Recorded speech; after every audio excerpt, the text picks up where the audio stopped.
there. Today, Cree and I are going to teach you a game called the 3T game.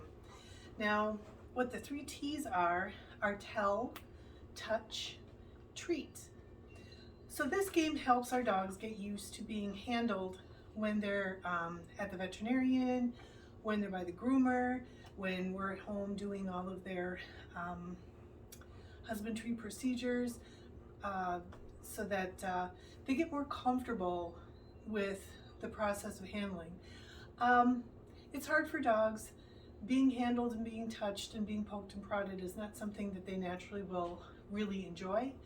So the idea of this is just to get them used to what's going to happen, used to the process, and at least be able to get some tolerance from them. So what I'm going to do with Cree is I'm going to tell him the body part I'm going to touch, then I'm going to touch it, then I'm going to give him a treat. So breaking it up into those 3 individual steps is really important. We want to tell them first, then we want to touch, then we want to treat. Right now what I'm going to do is I'm going to start with an area of Cree's body that is really comfortable for him to be touched. And that's what you want to do with your dog too. We don't want to go right to those prickly spots first. We want to let them know what is happening with this game first so it can become predictable. And also, when I start playing this game, I try and use lower value treats because I want to get a really good gauge of how he feels about playing this game. So if I use really high value treats, then he may push past his discomfort just because he wants to get the treats. And that's not going to give me a good picture of how he really feels about what we're doing. So I'm going to use lower value treats, and as we get better at the game, and when we go to, say, the veterinarian or the groomer, where he's working harder for his food reward, then I'll increase the treat value. We have to be really careful when we use food. Food is a very important and a very salient reinforcer for our dogs, for most dogs, but we have to make sure that we're not luring our dogs into situations that they're not comfortable with by using too high value. So right now I just have plain little biscuits, and well, he loves these.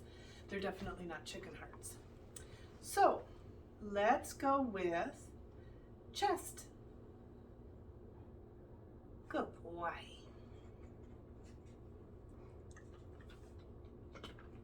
Shoulder. Good boy. Now, because his chest and his shoulder are 2 parts of the body that he's okay with, I spent a little bit longer on there than I normally would. So let's try an ear. Ear. I'm not going to touch too long on that. Let's try that again. Ear. Good boy.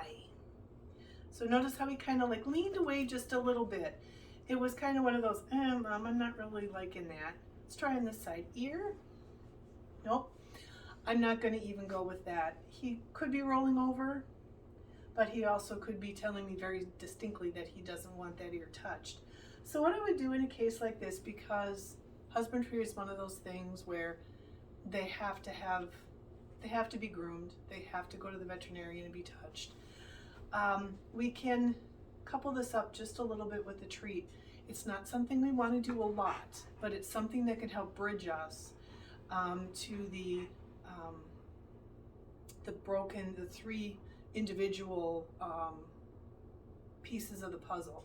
So because Cree's a little bit more touchy about me reaching out to his ear, I'm going to put the treat and and all of this together at once. So I'm going to say ear, and I'm going to give him the treat while I touch his ear.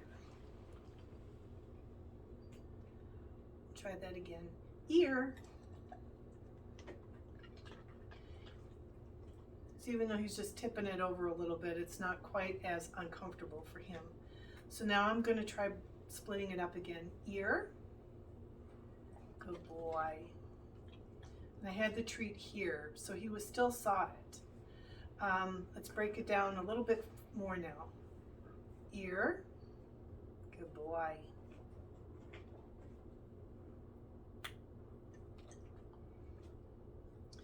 So you can do this throughout your dog's body. Now remember, there's the feet, there's the back. Don't forget his tail. And when you're playing, good boy. When you're working with the tail, you want to be sure that you touch it first. Tail, touch, treat.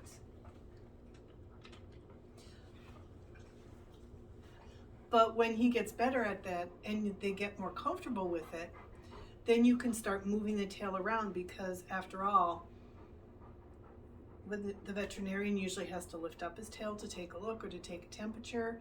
The groomer has to lift his tail to trim around his the parts.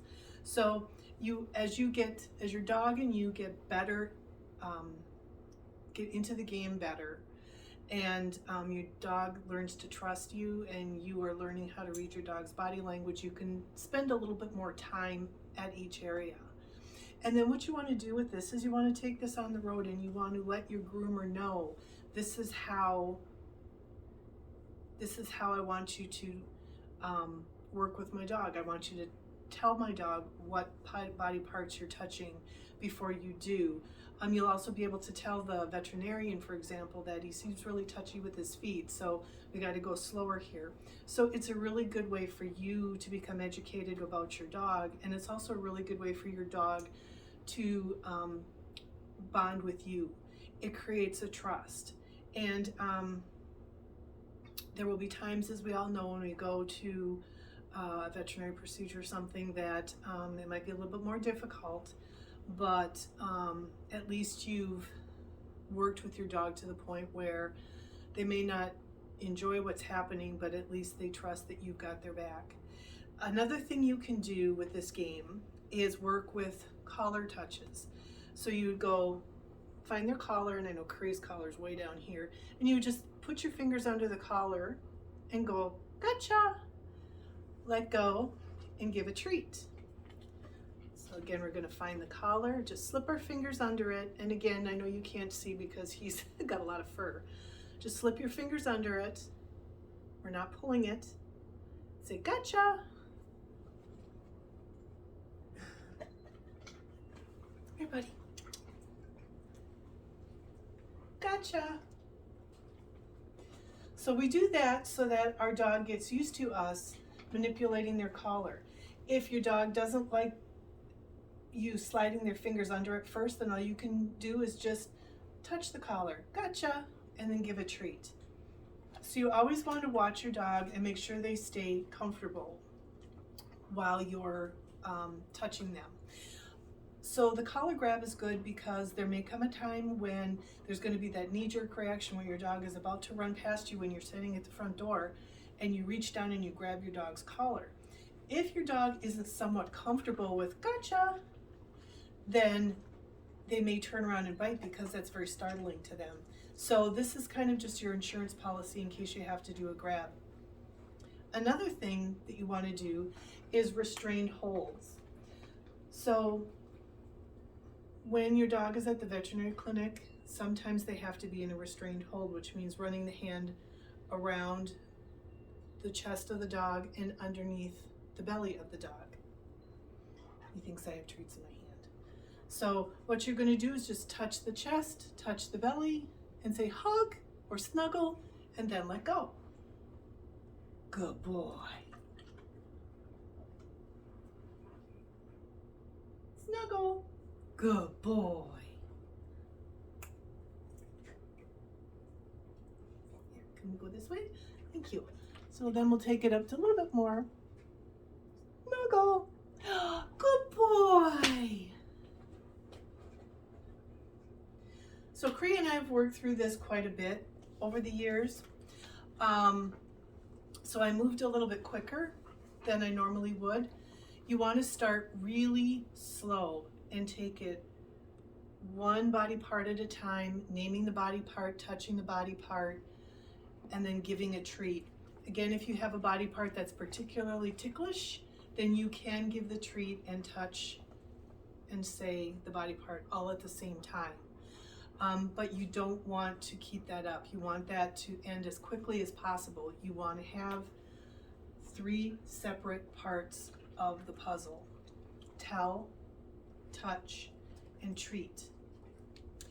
This is an adults only game. We don't ever want our children to be playing this game with us or with our dog, especially at the beginning, because we don't know what our dog is going to, how they're going to react. Thank you, Cree, for being such a good boy. Another thing too is when you're working with the muzzle, you want to also like look at the teeth. Say teeth. Yes, good boy. You want to open the mouth if you can. When you do the foot, toes, touch. You start with the toes and just touching, and then when you say toes, you want to wiggle the toes and get them used to having their toes touched. So think in terms of true real life husbandry and grooming procedures, and work into those real life situations with your dog. Let me know if you have any questions, and thank you so much for watching.